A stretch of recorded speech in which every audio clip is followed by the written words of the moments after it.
Welcome to the Cowboy Office Show, where you'll experience expert analysis and epic discussion on key pillars of the equine industry, including sports, business, hobby, and the horse lifestyle. Your co-hosts are Jody Brainard and Brian Dygert, industry veterans with over 120 years combined living the cowboy lifestyle. The Cowboy Office Show will help you get involved, ask more questions, and create change. We'll keep riding for you as together we learn from the ride already ridden, learn to listen better to our horse, and make our industry better for all. Each weekly episode will take a ride around the industry in less time than you can load the truck and trailer. Drop your email at cowboyoffice.com to receive weekly updates and never miss an episode. Saddle up as we ride into today's show. Hello, Reining World. We're here for you. Nope, we are not avatars, and there's no AI in this one. Not yet. Just me and Jody doing our thing. The NRBC moved to Tulsa this year, and what an event it turned out to be. 2 days of open go-round and a finals on Saturday. What do the scores say? We are bringing it your way by the numbers. Welcome to the Cowboy Office. I'm Brian. And I'm Jody. Welcome. Brian, I can tell that you've been spending way too much time around your son-in-law and your daughter when you start using words like avatar. I mean, I thought that was a movie. I had to look it up. I didn't know what it meant, right? So anyway, it's great. I just started chuckling to myself right there. Just had a thought when you started talking about AI. In this business like we do, there's probably some people out there that think we'd be a damn sight better off if we had some AI instead of us, right? I'm sure. Anyway, we saw 200 horses run across 2 days to qualify for their respective finals.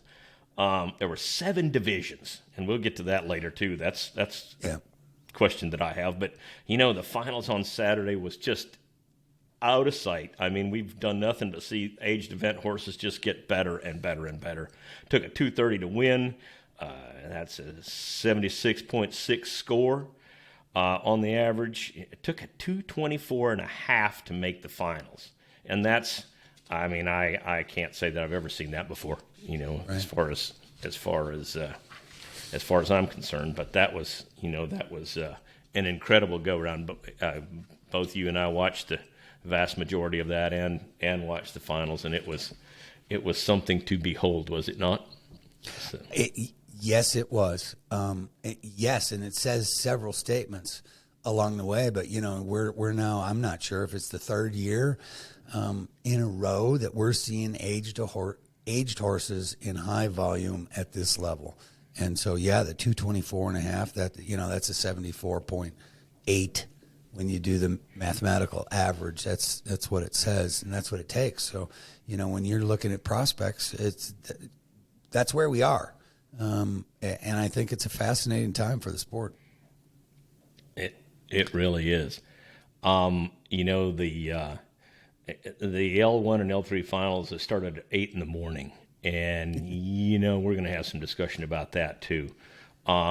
We saw some pretty significant, rider division changes. We saw some L4 riders drop down to the L3, which brings back the leveling system, which we're going to get to again here in a little bit. But I'm just kind of going to muse out loud here and ask a couple of questions maybe of our audience to think about. And that is, number one, just in curiosity's sake, it's not an opinion, but should $1 million rider be allowed to drop back down? Okay, best of the best, because we've seen it with a great deal of frequency, right? We've got lots of $1 million riders that were in the 4 and dropped down to the 3. So just a question I have. Today's leveling systems, are old and outdated, and we've had some talk about that, and we're going to talk about it again. But I would just throw an example out there, and I'm going to pick on a really good friend of mine and a guy that I respect a ton, and it's Sean Flaherty. And I've given him grief about this, and Sean's like, well, if you're going to give me money, I'm going to take it. I'm not stupid, right? But right. The prime time, here's a guy that's won $7 million, and who was it that won the futurity again last year? I forget, right? I think his name was Sean. Go figure that, right? Yeah. So anyway, this guy's in the prime time, right? good Lord, it's like, he's talking about taking the candy from a baby. I mean, we need to move the prime time to 60 or something. But I mean, these guys, just part of the leveling system. Yes, I think it is part of the leveling system, which is, we can take the non-pros to the pros, and is money earned the right measurement? We can go down all those paths, but, at the top end of the sport, it doesn't matter how old you are. It's about skill and horsepower. You talk about horsepower a lot, and I agree with you. The prime time was actually created so that people could play this game and enjoy it longer in life. And I agree with Sean's statement, which is, you write the rules and he'll play by the rules. And if you're going to create that, then he's going to go play. Exactly. Good for him. Yeah, for sure. That would be like Michael Jordan after winning a gazillion NBA championships going back and playing March Madness for the NCAA. No, you just don't, right? So, yeah, exactly. So, well, that's fun. Like I said, more on that later because, boy, I already want to get started. But, the L4 finals on Saturday night, or evening, I would say, not nighttime, but 31 riders riding for that $100,000 first prize. Whew. Yeah, huge. Here we are. You've got a independent aged event production that's now paying first place prize money at the same thing that we set out to do with the fraternity. To me, this is a huge step for the entire industry. So we're looking at here's the exact payout of the entire finals. Pays $100,000, goes all the way down to $6,000. I think it's fascinating that we're going to talk about this too. The winner is also the loser in the finals. What sport does that? So, and it's because they can ride multiple horses. Casey wins it on Downright Amazing, and then he had 3 horses in the finals, and so he's first, he's fourth, and he's last. So it's an interesting kind of dimension. So we'll get to that in a second. We took the placings and plopped them into a graph that actually is laid out by the horse, and you're going to see, this is by the horse because every horse is unique. And so 100,000 for first place. This is the top 21. What this also shows you is the amount of ties. So, you got 1 through 4 are unique, and then they start getting batched up. And the system, there's no avoiding this. It doesn't mean anything other than the system. This is what the system produces with this level of depth of competition. And that's the beauty where we are, because the breeding, the training, everything that we've been talking about, we had 200 horses. These 31, you could bring these 31 back next week, and they'll probably sort themselves out a little bit different. So this is the cool spot, because last Saturday, this is the way it shaked out. It was something awesome. And before we get into the meat of the show, a couple things that come to mind that I just made a note of. And number one would be kudos to the NRBC ownership group for making that move, that committed move to Tulsa. I knew they outgrew Katy, but the Tulsa is so much more accessible and such a nice place to have a horse show. And I got thinking about that a little bit, even a little bit more. And there's probably a forgotten person in the NRBC group, but, Colleen McQuay had a great deal to do over the years. I mean, heck, back when the NRBC was still at the Lazy E Arena, Colleen kind of patterned that thing after the Hunter Jumper shows, which at the time I thought was ridiculous, right? But then all of a sudden you start going to one of her shows and, they're done at a reasonable time and there's lots of stuff to do. And it's like, well, wait a minute, maybe this makes sense. So, Colleen, thank you. And, ownership group, it's awesome. And then one more thing, I would say that there's some congratulations to 2 young guys that joined the pro ranks, Sam Flaherty and Luca Fapani. And Yeah. both these kids knocked it out of the park. They're great young men. And if I were their daddies, I'd be sweating bullets because that torch is going to be passed quick. Woo! I'd be loading the trailer for them. That's what I'd be doing. So, yes, and I think and they're coming out of the gate strong, which is a great sign of the entire industry. Opportunities are abundant. Do they have to do the grind like we did? No, they don't. And I think that's nothing but phenomenal, and it just illustrates the great opportunities. And if you do the work, it's not easy. There's nothing being given to them, No way. other than there are more opportunities. And I think that's fascinating. And yes, I fully agree. Both of them had great events, and we're seeing them both this year. And they're strong. And yes, they have access to horsepower too, but they've been riding, they've been mentored, they're being taught. Good for them. So, yeah, if I was their daddies, I'd just start loading the trailer for them. I would too. It's like, it's going to be great. And like I said, I will say, I'd say one more thing, speaking from experience growing up in the horse business. Both Sean and Andrea, great daddies and great parents, and have done a great job, because I'll promise you, me growing up and trying to ride with my dad on a professional level out of the same barn would not have worked. I'm telling you. But it's just a different day. It's a different day. So anyway, way to go. Congrats, guys. So talk to me for a minute. There's a few points, and then we're going to go right down the numbers. But a couple points that were kind of obvious and stood out. Number one is picking pattern 6 for a go-round filter. What's your view on that, Jody?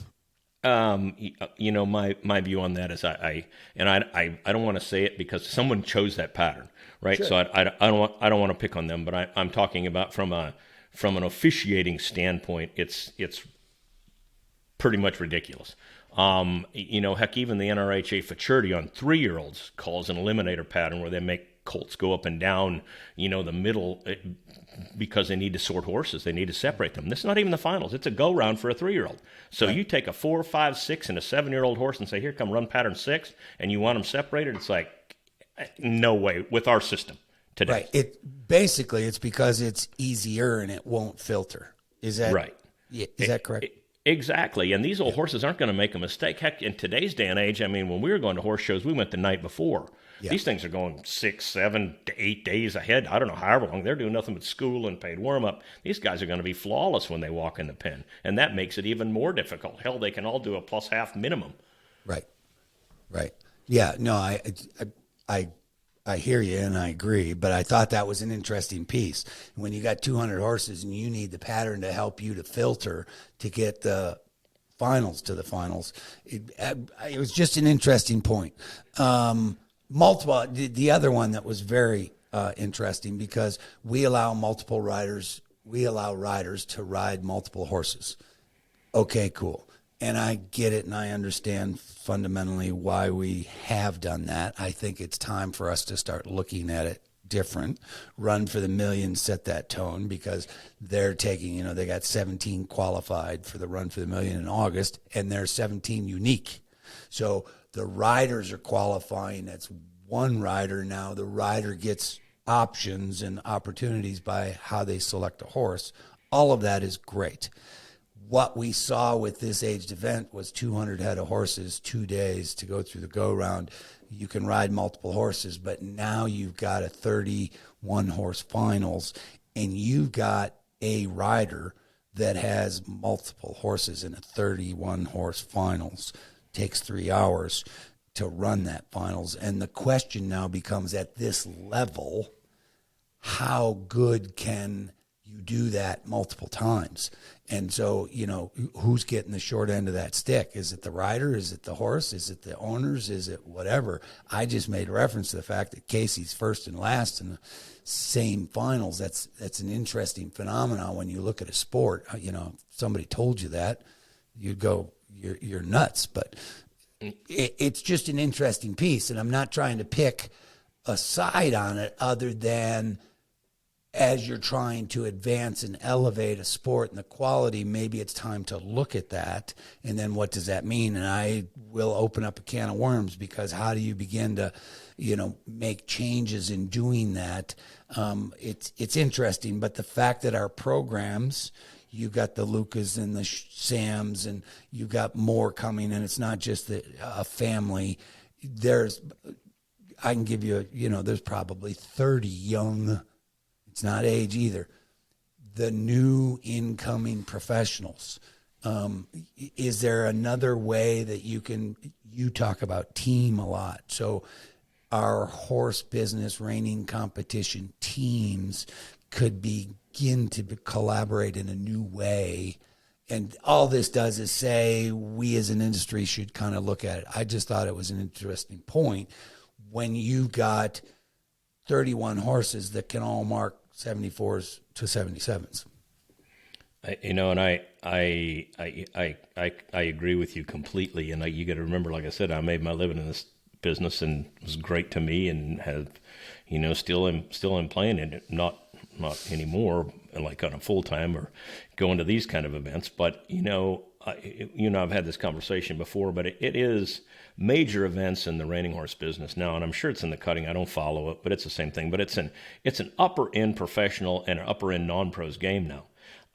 There's no question in my leveling system. I've talked about this before for people that have heard it before, but who can ever access the best horses are the people that are going to win the most checks. Trainers get all the credit, and in some cases rightfully so, but like I said, it's the car they're driving. Like you've heard me say, you're not winning the Indy 500 in a Volkswagen. Not going to happen.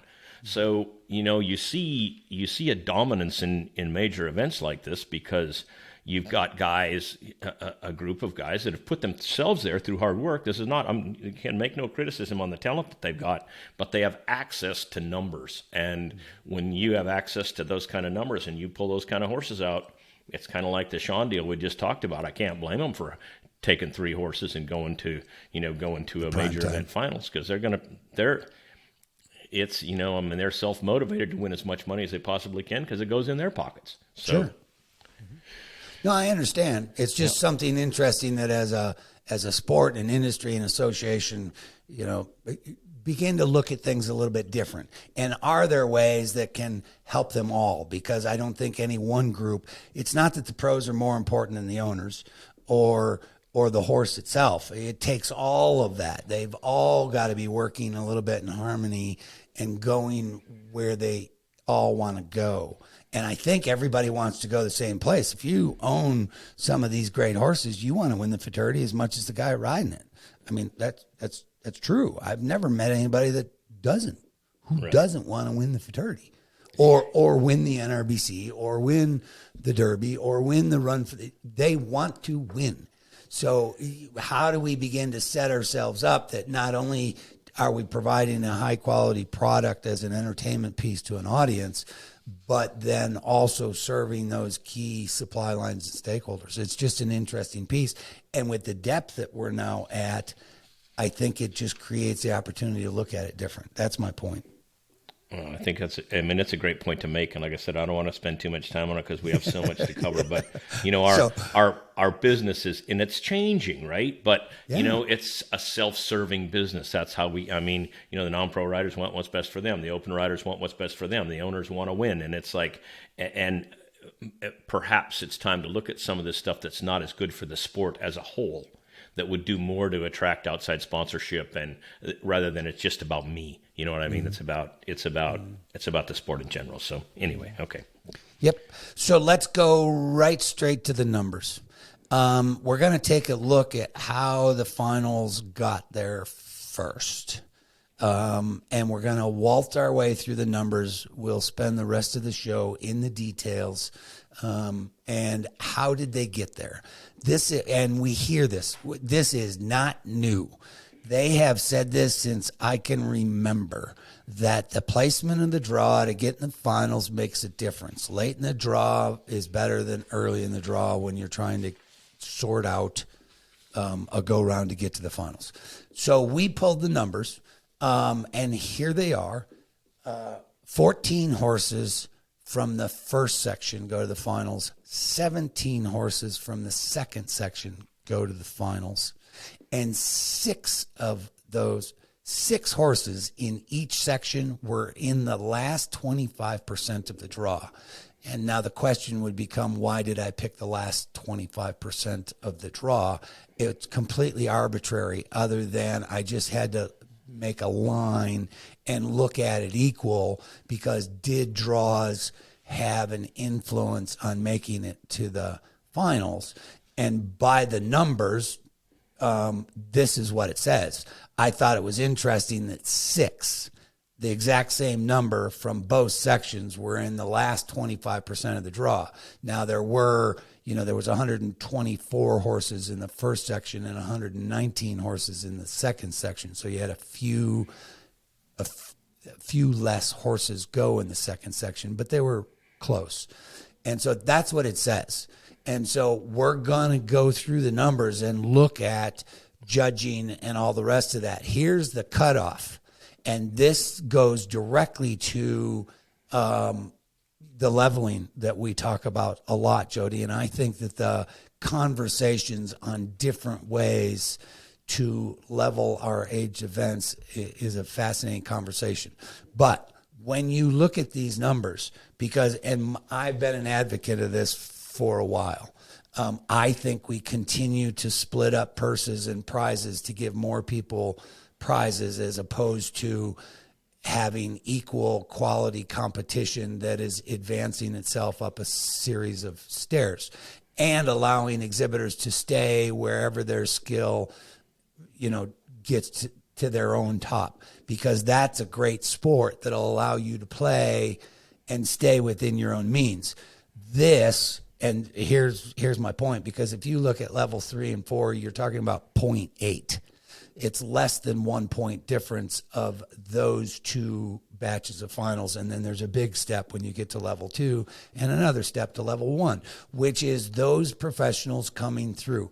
But if you take, it doesn't matter, the Sam and the Luca, and yes, you can pick apart the difference in the opportunities, but is this Luca's first year as a pro, or is it his second? It doesn't matter, but he's going to dominate these things. Will he dominate them long? No, because he's going to move right up that rank.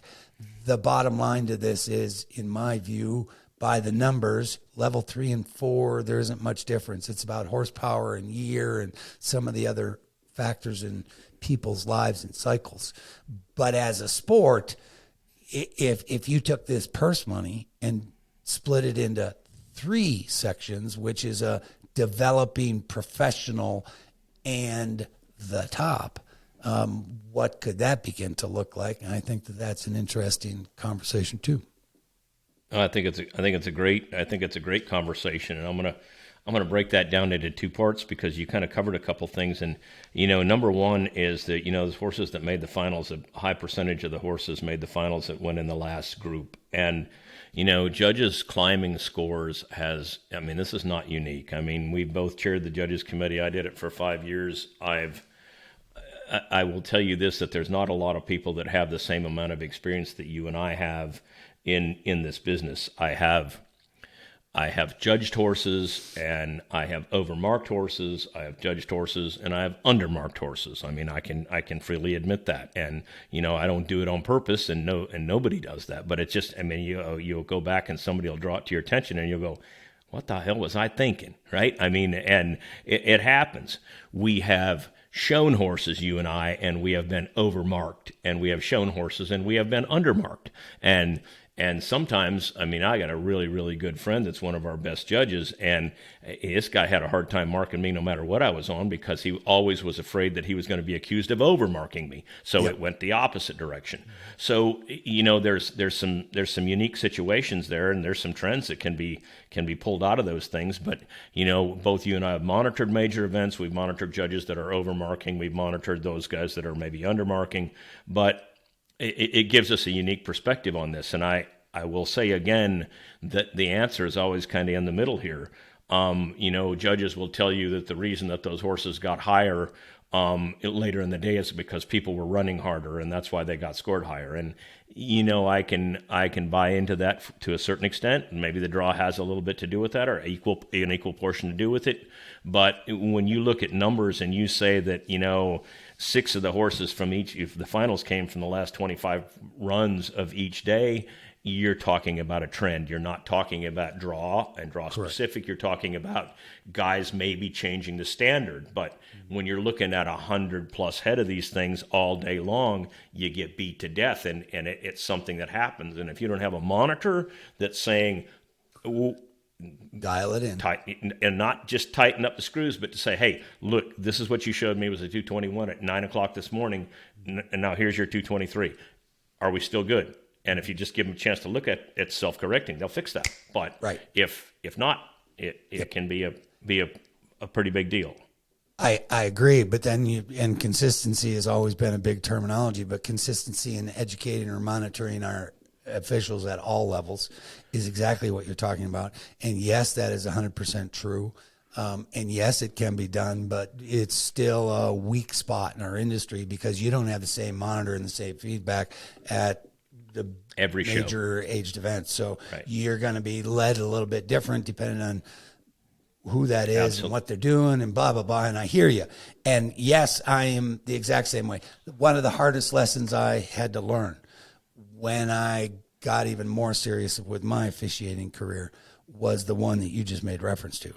And which is, how do you mark fairly and objectively people that you have an emotional, personal relationship with? And I was exactly guilty of the same thing, and I had to learn it. And I had to learn it hard with some of my good friends' expense of that.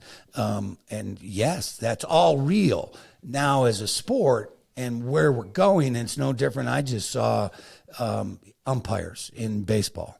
And when you look at that historically, and so now that you've got gambling in the world and all that kind of stuff, the Pete Rose story in baseball, all of that stuff.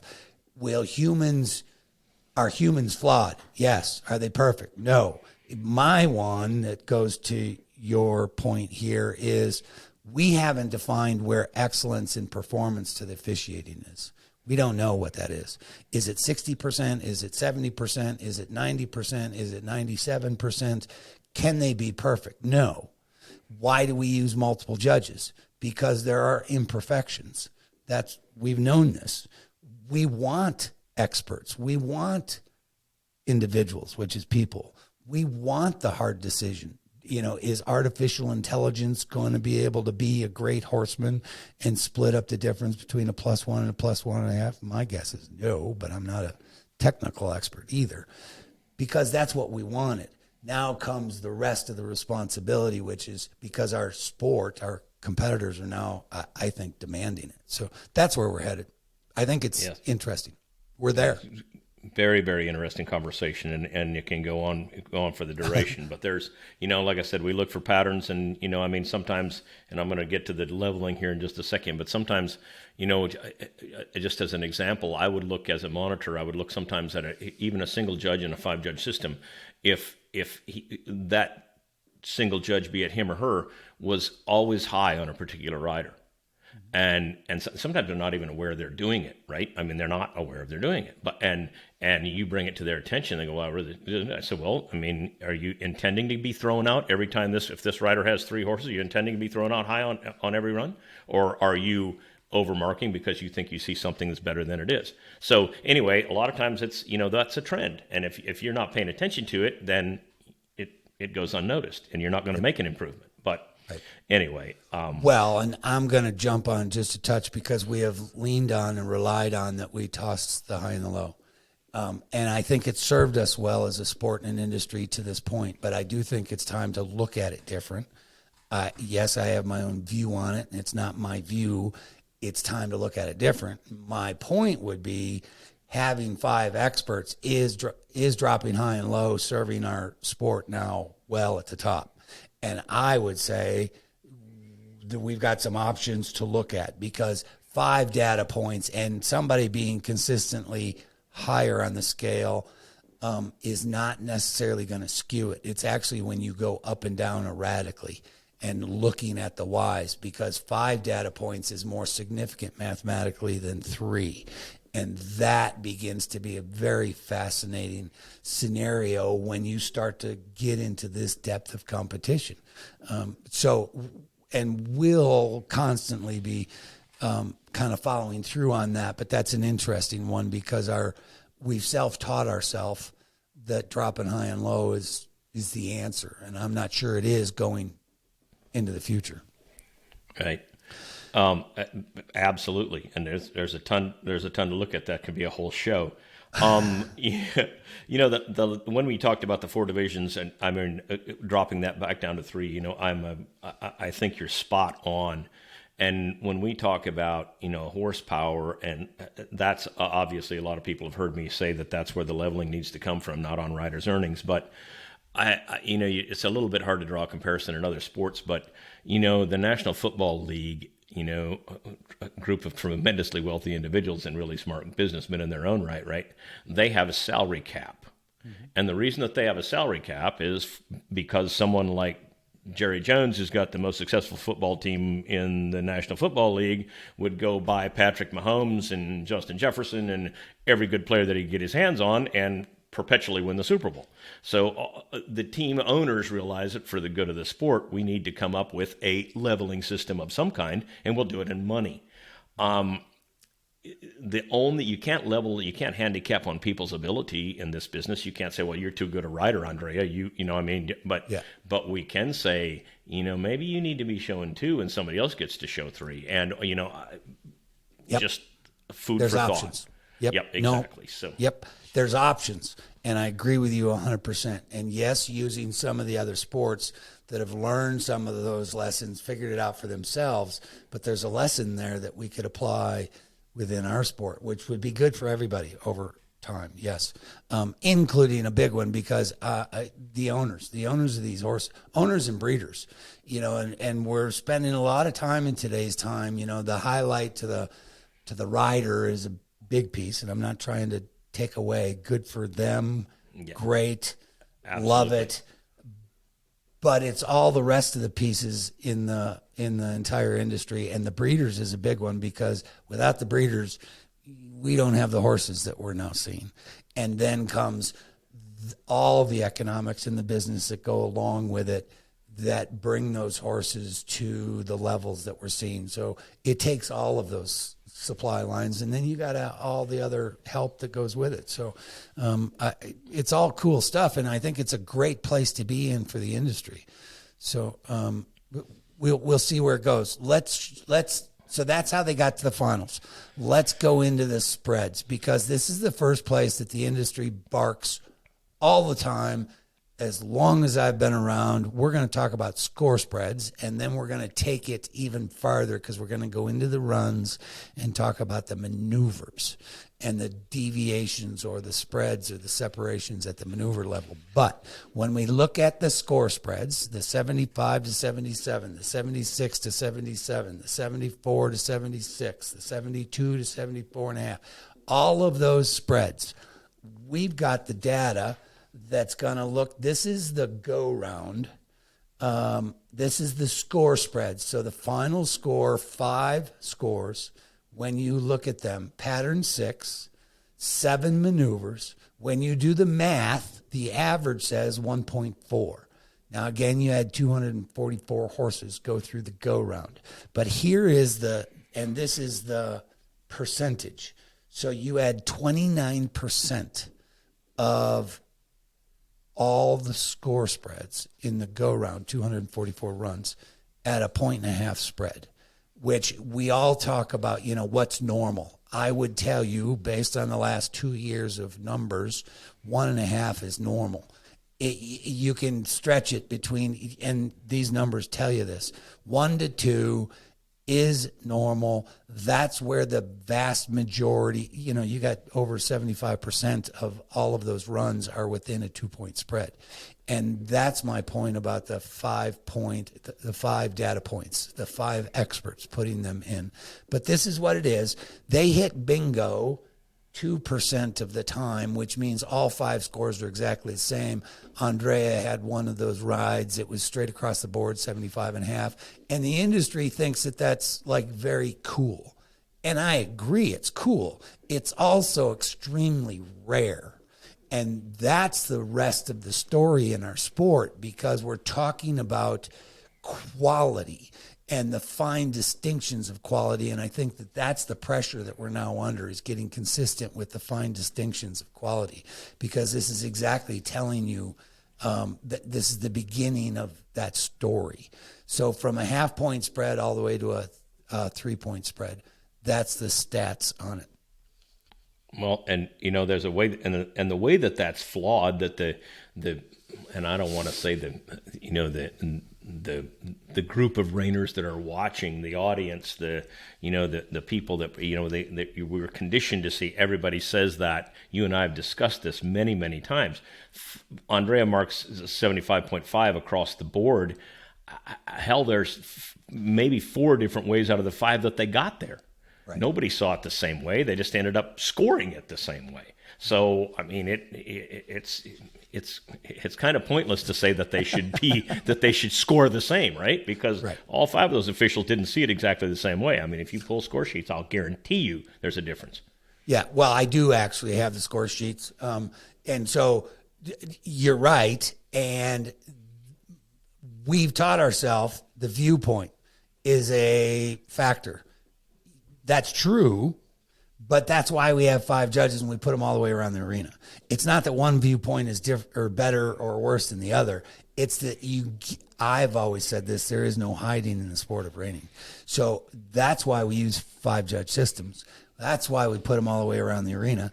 And that's been my big point about all 5 data points is the most significant. Because there is no hiding. So now the viewpoint, and that one frustrates me because, well, he didn't see it. Well, but guess what? 3 others did, and they got it. And so it came up, which is in the maneuver. And then we're going to have another conversation because it's penalties. And we are reviewing more runs. We are getting more accurate with penalty application, but we still got work to do as a sport because did penalties sort this out and or take them to the finals and or sort out the money? No, penalties are not where we are at the top end of the sport. Yes, they occur, and yes, there's still gray matter in the lower end penalties, the half points and the 1 points, and we've got work to do as a sport. That's all. I've been a proponent that penalties either happen or don't happen. Is there a way in today's time that you can do that way more efficiently and effectively without having to review every 5 horses you go to? Yeah, there is, but that's another conversation some other time. Absolutely. Yes. Go ahead. Well, we're going to look at the exact same numbers, but in the finals. So this is score spreads, and we just looked at the numbers from the finals. 5 scores per run. Now the finals was an 8 maneuver pattern. Definitely a tougher pattern. And you had 31 horses in it as opposed to 244. The average comes out to be 1.7. So remember, it was 1.4 in the go round. You had a larger volume, but you also have a tougher pattern. So again, all this tells us is the 1.5 is normal. It is normal in our sport. A 1.5 point spread across 5 judges is absolutely normal. They are looking at the same thing. That's why we use multiple judges. Then you can have the rest of the conversation. The thing that's interesting between the go-round and the finals is when you step over to the right a little bit, because the 2.5 point and the 3 point actually goes up in volume. And it's because depth of competition is that much tighter. So when your volume goes down and the depth goes up, you're going to see that a little bit. So it's just an interesting piece when you start to slice it up. It is, exactly. And it's like, we've mentioned this, multiple times that, that low guy's a bad judge and the high guy's the best one. So, whenever you have that, the point spreads are going to happen. And I think that the way that we need to look at that both from the officiating standpoint and from the exhibitors and from the viewing audience's standpoint is that not that the spreads aren't, not that the point spread, we're looking at this as a total overall score. And the way that it needs to be looked at is the ME, the maneuver evaluation. And I think, on that individual maneuver where the issues come from are not necessarily on the overall score, but it's when one judge sees something as poor and one judge sees something as good, then obviously there's an issue. So, and it happens, but it shouldn't. Yes, it does, and it happens more frequent than I think the industry even knows. The next one is actually going to show you, because we're on the score spreads, and you're correct. We're going to go to the maneuvers in a minute. But on the score spreads, because when you compare the go-round to the finals, and this is just macro. So the go-round's on the left and the finals is on the right, and what you're looking at is, now these are normal mathematical nomenclature. The median is a midpoint, which is half your sample is above and half is below. So in the go-round, it's 1.5. We've already said that. Maximum spread in the go-round was 3.5 points, and the average, like we showed, was 1.4. When you look at the exact same thing, and again, you had 244 horses in your go-round, you got 31 in the finals. Your median stays exactly the same, half above and half below. Your maximum spread actually comes down, which again is depth of competition, 3 points, and your average moves up a touch, which is 1.7. So it's interesting when you look at the entire, because this is the top end of our sport. This is the best of the best, and they've got all the conditions to compete at the highest level, and so it's very it's fascinating.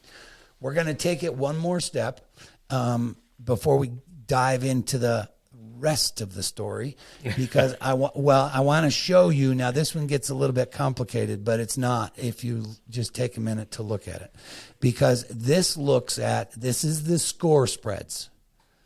So from a half point to a 1 point to a 1.5 point to a 2.5 point to a 3 point spread, and the left batch of bars is the finals. The right is the go-round.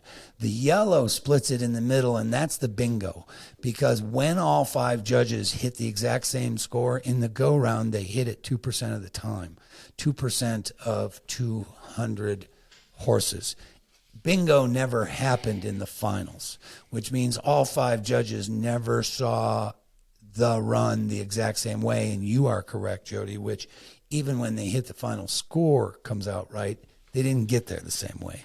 That's true, and anybody that goes and looks at the score sheets would understand that. But when you look at this across our sport, because it follows a very similar trend, except when you get to the finals, because again, what I talked about, the 2.5 point and 3 point spread was more dynamic in the finals than it was in the go-round.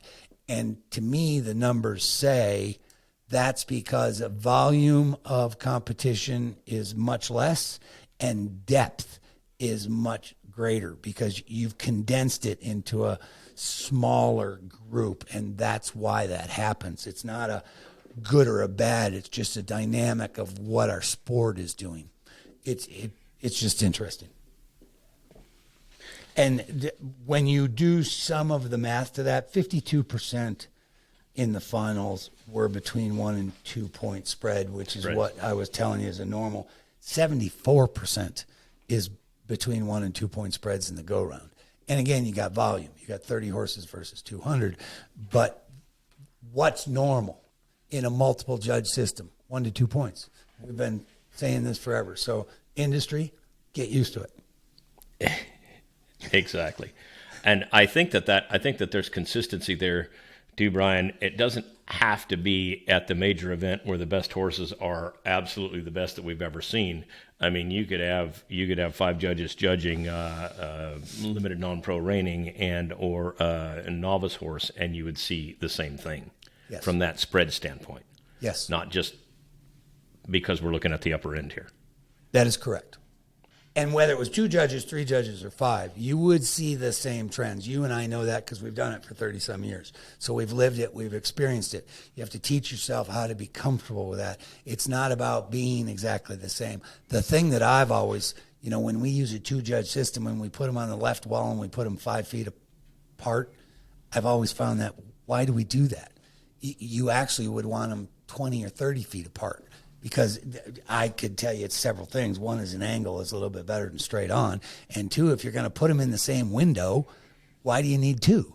You know, again, if you have different perspectives, you're capturing more information, which would have a better outcome of the score. It's not about having the same score. It's about looking at the same thing. The accuracy. You talk about the accuracy, and I agree with that. Absolutely. And it's just like anything else, though. You have to, anytime someone, you can be young or you can be old, it doesn't make any difference. Anytime you'd say, if I would suggest, we're going to go to the Futurity finals, we're going to move these chairs. You're going to have 80 professionals have a panic attack and a heart attack, because even though it's the same playground for everyone, it's like, maybe it'll affect the way that I show my horse and I get judged, and we can't do that, right? And it's like, you got to get around the bias no matter what you're going to do. It's going to be huge. But, is it better for the sport? Oh, hell yes. So, anyway, just an opinion. Yep. No, we're going to take the next step, which is to now, because that's score spreads, and everybody has that, and they see it in the sports boards, and they see those numbers come up. They're readily published, and so you see those numbers, and then you have this reflex. And what the industry doesn't do is understand the rest of the story, and that's a big piece of what you and I are trying to do with this show, is the rest of the story. So we're going into the maneuvers. Now we're going to go into the runs, and we're going to look at the officiating at the maneuver level. And the math gets to be a little bit large because of the volume of decisions that we have to make. We're going to look at the Open Go qualifier, and this is now the question is, did they use the scale? Because in the last 4 or 5 years, we've been hearing a lot of barking about the judges are too tight and they don't use the scale and they never used +1.5. And so you can't tell me that there wasn't excellent maneuvers in this reining that we watched. And so the question is, did they use the scale? The answer is yes, they did. Now's the rest of the story. This is the go round and this is the scale. So these are actual maneuvers applied. Now you got to remember, in the go round you had 243 runs. That's 8,505 maneuver decisions made across the entire go round to get the finals. And we showed you the numbers on that. 8,505. That's 5 judges scoring 7 maneuvers 243 times. This is what the numbers say. So -1.5 across the go round. 0.01, not even significant. -1, 0.45, less than half of 1%, not even significant. Tells you the depth of this competition was not about mistakes and poorness. This is all going on how good, which we've known this. Then you start to see your numbers become significant. From -0.5 to +1 is where the go round was. And yes, you've got 0.5% in the go round using a +1.5. But there's 2 things. One, you had a pattern 6 with 7 maneuvers, so it's going to score a little bit lower because you got 1 less maneuver. And then 2, it's a softer, easier pattern. And so that differentiation, which is what you were talking about, Jody, is real in a pattern 6. But there's the numbers. That's what they say. That's what they did. Anything? So, go ahead. No, I think that's amazing. I would ask a question, and I don't know if you have this, because you're my stat man, right? And you boggle my mind, right? But it's like you're so good. So the question I would ask, in the higher percentage of scores in the last quarter of each day, let's say the last 25% of the horses that went each day, did we see a maneuver evaluation increase from, say, good to excellent? Did we see the judges use that +1.5 more later in the day than they did earlier in the day? That's an interesting question. Yeah. So I don't have that answer sitting here. Yes, I've got all the data laid out. So could we do some slicing and dicing and look at some of those things? The answer would be yes. I don't have them right now, but That's an interesting point. Right. I mean, horses that are marking, 75s and whatever, obviously you're looking at good to very good. And my question was, did they stay away from excellent until later in the day, and then maybe they got all of a sudden that instead of looking very good to them, it started to look excellent, and maybe it's only on one maneuver, right? I mean, but times 3 judges, then all of a sudden you have, a significant difference in a total score. So, I mean, I was curious about it. So anyway, it's an interesting point, and as we go forward, we can certainly look at some of those details. But I would also challenge you and I, because the rest of that story, the data, the numbers only say so much, because you've got to put it against the run itself as well, because that's where those, when you and I talk about the finer distinctions between what's a +1 and +1.5, you get balance, you get attitude, you get finesse, you get quickness and authority. And I would be preaching, you and I are preaching, the technical demand is high. Is there forgiveness at the top end of the sport? The answer is no. Our rules actually say that there aren't, because any deviation must be considered a lack of control. So if that horse, flips over its fetlock going to a stop, it happened. So is that a temporary fault? Yes. Then comes, what do you do with it? Well, we've only got half points, and you can keep on going. Can you be forgiving at that at this end of the sport? And my view is no, you can't, because you see it, you've got to deal with it, you've got to make a decision, you've got half points to move in, and so you got to keep going. You start having that mind game with yourself and trying to talk yourself, did it, didn't it, should I, shouldn't I, carry the quarter, don't carry the quarter, he owes me a little, I owe him, all those things. You're in a whirlpool it's not going to taste good. Yeah, exactly. Let me throw something else in here for our viewing audience, because you and I have lived through this and we've experienced it more times than we want to, and fortunately we don't have to do that anymore. But you look at 8,500 maneuvers and individual decisions that you have to make, and you've got 5 people sitting in the chairs with a great set of judges. I know every single one of them, and they are as good as it gets. They're great. But you put 5 people in a position like they were in on Saturday. My question to you is, how good a job can they do at the end of the day when they're supposed to be at their dead level best? I mean, they're supposed to be marking 30 horses that they're going to pass out how much money to, and they've been just trying to do the best job they possibly can, been beat to death since 8 o'clock in the morning. I mean, tell me about it. What do you think? My answer to that is no. No, they cannot do their best work. We're actually setting them up to not do their best work. And it has nothing to do with the individuals. And it has nothing to do with whether they made a mistake or didn't, or their accuracy was high or low. Because we as a sport haven't defined that anyways. We know you can't hit perfection. We want to strive to hit excellence, but we haven't defined it.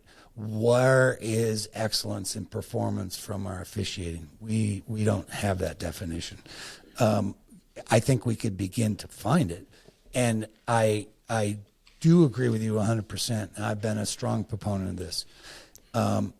If we rode our horses as hard as we ride our judges, we'd call it abuse. So, and the industry would say stop. They would. And again, I get it, because we love our horses and the horses got to be first and all that stuff. And we're responsible to take care of the horses. We think because it's our fellow human that we're all capable of taking care of ourselves. Okay. My answer to you is, what we're now demanding out of our officials as human experts is beyond, it's too much. We've got work to do to set up the right circumstances so that that group of experts, and you got a great pool of them, there's no doubt. Yeah, I don't know what the number is, 50, 60, 100 of high quality experts, but now you got to put the rest of the equation in place so that they can perform at their best. and doing 100 horses in 2 sets of finals on a Saturday after 7 or 8 or 9 days? The answer is no. And so we're going to see some numbers that are going to make some moves, and I would tell you that's probably some of the factors for it. But the simple answer is no. And so it's now time to address that from getting those judges in a position to do their best work every time we need it, and then you keep going. So anyways. Yeah, I mean, I couldn't agree more. I think that was well spoken, and I understand that you've got show committees and you've got money and you've got schedules and you've got all this stuff to go together. But I was just thinking about that. Couldn't maybe because these shows have gone to a Sunday now too. We never used it. We always used to go home on Sundays, and now we have shows on Sundays. Is there not a way that level 4 finals could be on a Sunday afternoon instead of a Saturday night after these guys have worked the 1, 2, and 3 finals? I mean, I'm throwing stuff out there because obviously judging and the officiating is near and dear to our hearts, and to be your most accurate. I've talked to you about this before. Sometimes it's not even so much a fatigue factor as it is a numbness factor, because you are trying to do your dead level best so hard, and these, especially horses of this quality, they just keep bombing you over and over and over again. And I think you see some issues in the finals that I would love to have data. We don't have it, but you see horses in the finals where they've got a 6 or a 7-way tie, and if they hadn't judged all day long and could look at those horses with fresh eyes, I don't think you would see that. Correct. But anyway. No, you're correct. I think that there's several practical options, and I don't think economics is any longer. I'm talking about dollars and cents. Can these events afford to do officiating in a more advanced level? The answer is yes. So that's the simple answer. The rest of our sport, it's like what you said that Sean said. You write the rules, and I'm allowed to play. I'm going to go play, and yes, I want the money. So, yes, all of that is predictable. What we're seeing, and the point is, what we're not addressing is officiating to stay at the same level. And it's not about the experts that are in those spots doing the work. It's about the system and the industry as a whole, because we've got to start setting the officiating up to be able to perform at the same level that the horses, owners, breeders, and competitors are now, which is great. And I agree that we should have given all of them that, and we've gotten there. But the officiating is a large piece back in the 80s of how this sport got where it is, and the rest of the horse world's followed it too, because the reiners figured out the officiating well in the 80s. Now we just got to move it. So the next piece is going to look at the exact same thing on did they use a scale. We're going to look at the finals, because when you look at the judges scale, -1.5 to +1.5 in the finals, you're going to see this, and it shifts to the right. So, and the point is +1s. Now, again, you got 31 horses. Now, in 31 horses, and it's an 8-maneuver pattern, you had 1,240 decisions that had to be made at the maneuver level, and this is about how good. So this is percent of total for the finals that each maneuver was actually applied. -1.5 was never. Now, and I should have prefaced this earlier, any DSQs, any 0 scores were discounted. They did not go into the mathematical equation. So all horses that got a score above 0 would be in all of this data. And that's why when you look at this, -1.5 never happened. -1, I think it was once. There was one maneuver in one run by one judge that used a -1. -0.5 is almost 5%. A correct is almost 11%, 10.9. And here's your competition in finals, which is not new news. 42.8, 43% are marking plus halves, 28%, there's 50, 60, 70% of all maneuvers in a 31 horse finals were between plus half and plus one. That's where it was. And yes, the plus 1.5 is 2.83%.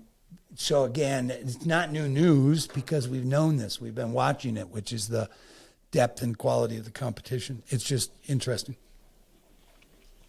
Yeah, it's very, very interesting. And, it's, like I said, it's not surprising when you see the quality of the livestock that came through that gate, right? It's like mind-boggling. So, yeah. And all of it, and the 4 beat, I hate to, knock on some wood. It's leaving the industry, and it's pastime. That's great, because watching this entire competition, the quality of motion, quality of balance, quality of presentation, technical presentation, and the pattern layouts, all of that stuff, man, we are going where everybody dreamed of. I love it. But that 4 beaten, slow, loping, wacky, goofy stuff, it's about gone. And I hope it stays gone. Yeah, it's about like penalty application. Guys, they figure it out pretty darn fast. It used to be you get a horse that could stop and turn. It's like, okay, we're going to make this work. And now, he needs to stop, turn, and lope, right? And it's like, or, okay, down to the limited non-pro rank you go. It's like you can't have a flaw in one of these aged event horses like this and expect to have the opportunity to slip your way into the top 5. No. Crazy. The technical demand is definitely there. So the next one that we're going to look at, again, and this is using the scale. So we're answering the question, did they use the scale? And the simple answer is yes. This one is the same thing, but it looks across the entire Open, because you will see the blue bar is the first section of the go-around, the red bar is the second section of the go-around, and then the green is the finals. So you get to look at the entire Open Classic in one whole batch across each maneuver applied. And that's what it's doing from -1.5. So the very far left is giving you your total maneuvers. 4,340 in the first section, 4,165 in the second section, 1,240 in the finals. And then you go from -1.5 maneuver applied all the way to +1.5 maneuver applied. And you'll see it. It obviously moves up as you head for the finals, which logic would tell you it should. Because, +1.5, you had 35 maneuvers in the finals, marking +1.5s. Granted, your finals was an 8 maneuver pattern and a tougher pattern, but it still is telling you that, because the industry says they don't use a scale. Yes, they do. So that's the answer. And then it's what the competition's doing, but the officiating is actually performing quite well. So that's a great graph. It really is. It's like, oh man, I understand it. It's like great things. Now we're going to take you to an interesting place, because when we talk about the maneuver spreads, and so we didn't slice it out quite to the extent, but again, because we did the entire go-round and the finals. So this one, and Jody, this one's going to ring for you, because this shows the maneuver spreads, which is, it's one of two groups. The maneuver spreads cross 0, which means the judging system applied a minus or a plus maneuver to the same maneuver. That crosses 0. Or a maneuver has a spread of 1 point or more. And most of it is 1 point. There are times that it goes 1.5 points. Like, for an example, a 0 to a +1.5 on a given maneuver would be a 1.5 point spread. We didn't try to separate that, the more extreme, anything that was a 1 point or more, because what you have always talked about is that there's basically 2 boxes when you look at every maneuver. And that's what yields the 1.5 to 2 point spread of the score when it comes out to the other end, because about in every maneuver for every run, you basically have 2 choices. And that's the bottom line to the game. But this is telling us now, when you look at this, because the blue bar is the go round, The entire go-round.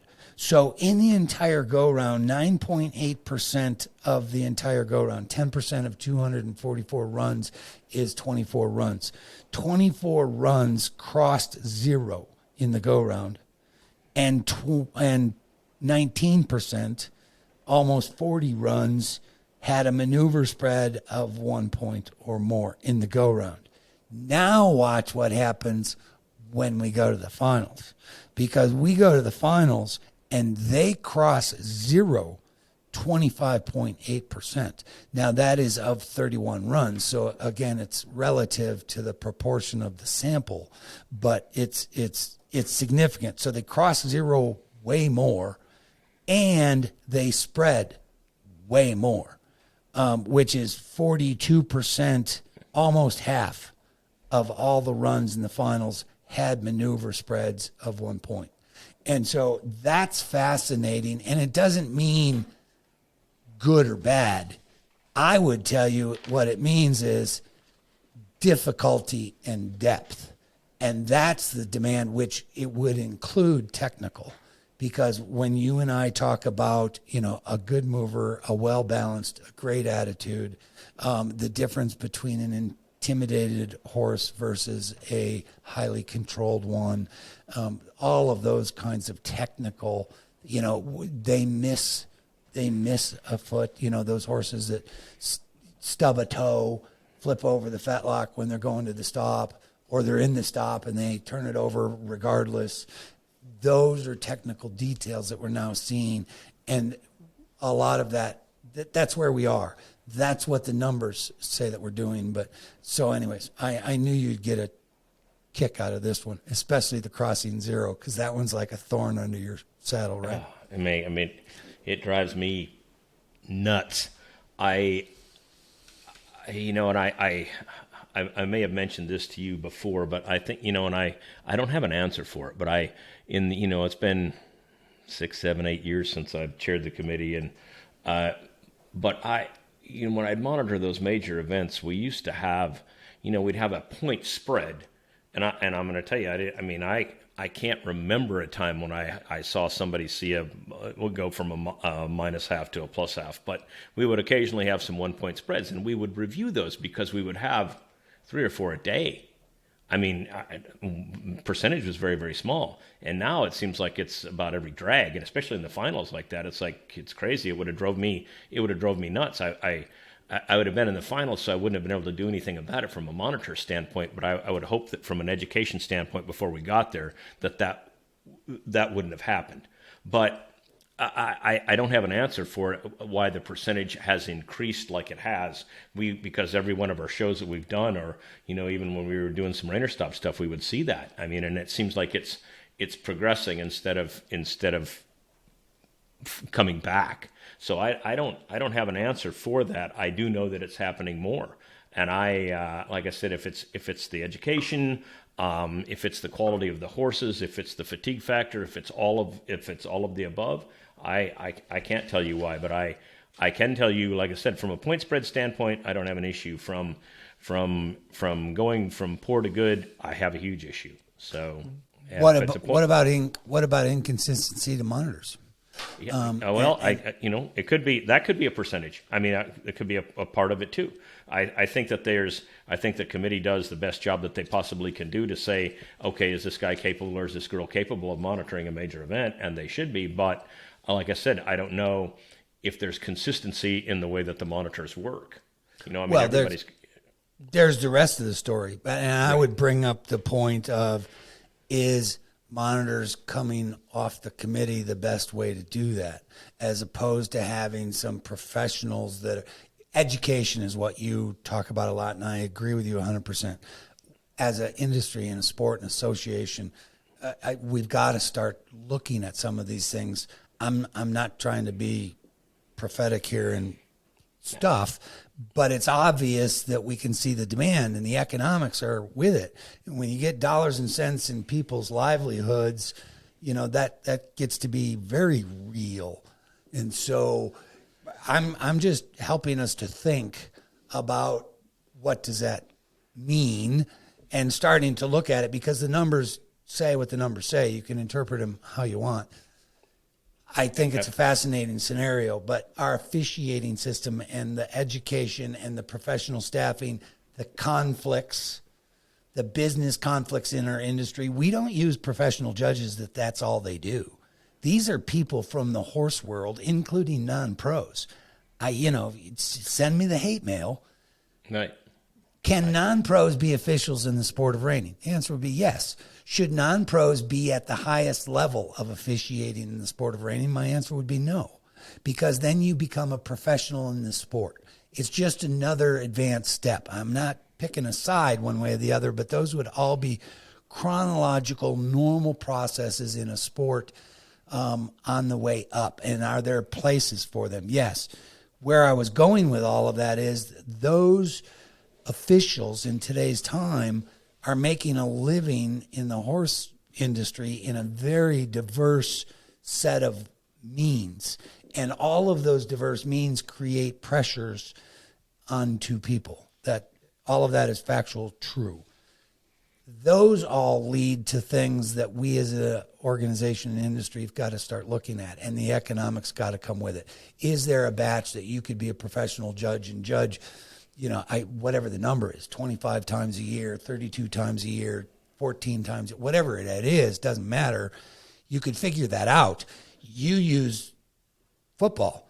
Well, guess what? They're unionized.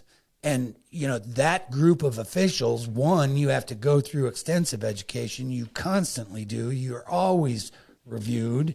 You're incentivized to do great work through the season, because then those batch of officials that do the Super Bowl get paid well. There's another bonus there. So it's not who wins. It's that batch of officials that's at the Super Bowl gets a bonus in their stuff. We could begin to look at some of those things, and having a group of officials at the top end of the sport, that's what they're doing and that's what their focus is, because then you'd be able to, which is no different than what we're doing with our horses, right? Absolutely. There's no question about that. You and I, we've talked about this at length with all kinds of ideas that we have from the officiating standpoint, since we've done it so long, so near and dear to our heart. But again, it's a little bit like moving the chairs in the arena. You can't, changing things for the better. You just get so many people that they just like, nope, this is the way we've always done it. This is the way we're going to do it. And it's like, and you want to you say, well, how's that working for you? You know what I mean? It cannot be working, but they're still determined that it's going to happen this exact same way. But I think that, like I said, and I also I do believe that conflict is. Conflict is a huge issue, even from judges' committee standards, right? And that doesn't matter what organization you're in. When you've got professionals, and sometimes you're the best professionals that you've got, deciding how the judging should be done, is that always accurate either? You know what I mean? And it's even the changes that are made in a year. You look at the NFL. There's okay, this didn't work this year. We're going to do it differently this next year, and if it doesn't, we'll tweak it. We'll put it back again. And it doesn't happen with our sport. It's just like, no, that's why we're going to just continue to log in here and do it the same way. But and it's not good, it's not bad. I'm just saying that, when you have a chance to take a look at it a little bit more from an outsider standpoint, instead of having to be in the middle of that race anymore, it changed my perspective a great deal. So isn't that true? Yes. And what a luxury we get at this place in our own life journey. But anyway, I bring those up because they're all real and they all apply situations of where we are. For sure. We're old enough to remember when there only was 2 circles, right? It's like, and we used to. Wasn't it 5? You do 2 circles and then run down the side and stop and slide and come back to the middle, do 2 circles and run down the side. And what it was doing was teaching those horses to run out of those circles. So we got rid of the pattern. Okay, good stuff. We'll modify that one for sure. Oh yeah. So the big question becomes, and we could go on and on and on. I think that this is very interesting stuff. Anything on the data that you want to add, or the question is, did they get it right? And the answer is absolutely. And I would also tell you they did a phenomenal job. The 5 judges that judged this event did a phenomenal job. Is it good enough for the sport in today's time, which was your question? Can they fire on all 12 cylinders when we need them in the finals? And my answer would be no, and the numbers kind of say that. Now you got the rest of the equation. I would pose the simple question to us is one of the big things is trying to define where's excellence in our officiating. What is that standard and normal? In maybe another year's time, you and I might be able to do it based on the data that we've been gathering. You and I are finding trends, new standards, and new norms based on what we're doing with Cowboy Office and analyzing our aged events at the top end of our sport. We are finding that, and we're setting that. The 1.5 is a prime one on point spreads. That's normal. 2 points is absolutely tolerable. 1 to 2 is, that's where it is. A 7 maneuver pattern, it'll be a little bit on, 1 to 1.5, and an 8 maneuver pattern will be 1.5 to 2. That's just the difference of volume of maneuvers. So, I think that's fantastic. And like I said, that the trends are something that, people have a tendency not to have looked at in our sport. I mean, like I said, the National Football League, again, to go back, I don't want to beat that horse to death, but, every NFL coach now has a statistician upstairs, and they get into a 3rd and 17. They say, what play am I going to run? Because those guys will tell them, well, there's a 22% possibility of success if you run this play, or there's a 98% that we're not going to do anything, so just hand the ball off, go 2 yards, we're going to kick it. I mean, those guys, they're into stats. I mean, the younger coaches are doing that. Belichick might say I'm doing it my way, but I mean, some of these younger guys are like, they want, they're taking every possible chance that they can, and there's a way. We've talked about it. We have some spots of stuff in the can. That there's a way to make this better, and it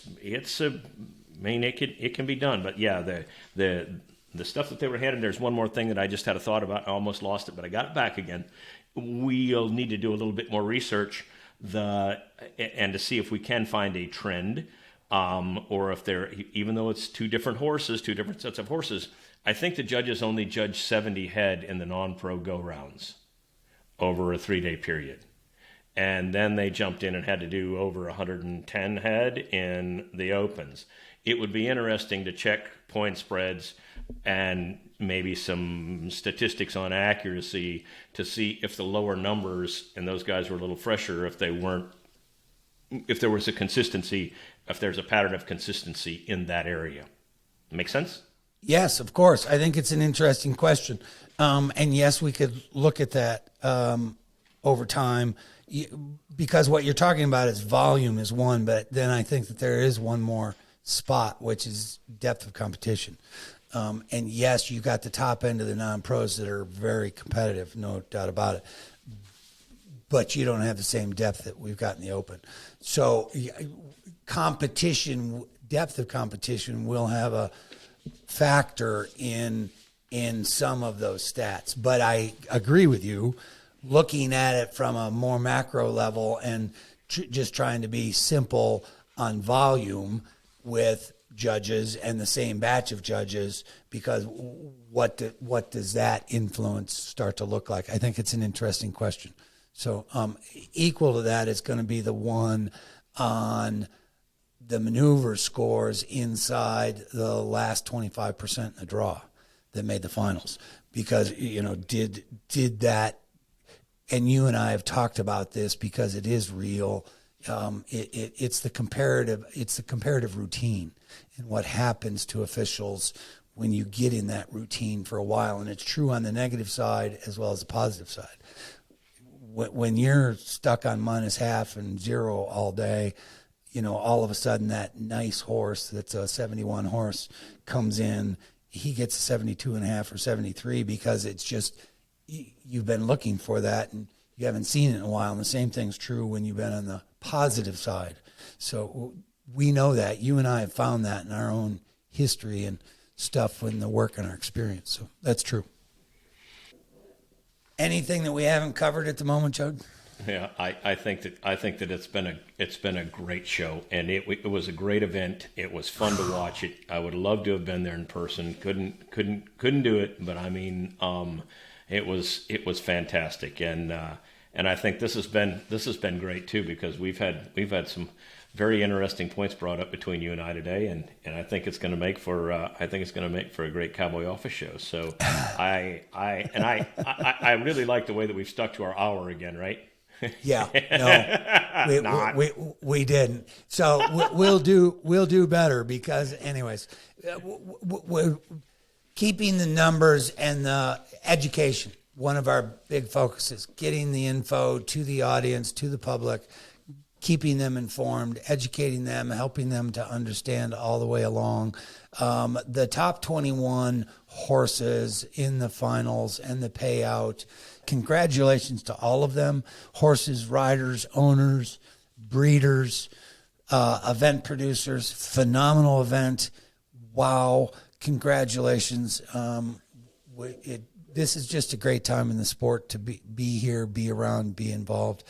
I want to remind the audience, YouTube, yeah, you can find the show on many different platforms because of the graphics. This one will be going video, Spotify and YouTube. If you follow it on YouTube, hit the subscribe button. If you don't follow us on the email, go to cowboyoffice.com, drop your email in. We keep our direct audience highly informed along the way. And until the next time, enjoy the ride. Hey, thank you so much. And, the answer's in the middle. Stay in the middle. Yes, it is. Today's episode is brought to you by 4D Productions in cooperation with the Consultment Agency, a full-service agency that helps bring forward-thinking equine brands into the 21st century using digital skills and services such as website development, graphic design, social media, and media production such as the podcast you're consuming here today. Thank you so much for riding along with us today. Sign up at cowboyoffice.com to be the first to know about topics affecting the industry we love so much. You can reach out to us with topics you care about by finding us on TikTok, Instagram, LinkedIn, Facebook, YouTube, and all podcast platforms. And remember, share this episode with someone that may enjoy it, because the more we can share our horses with others, the better our world will be.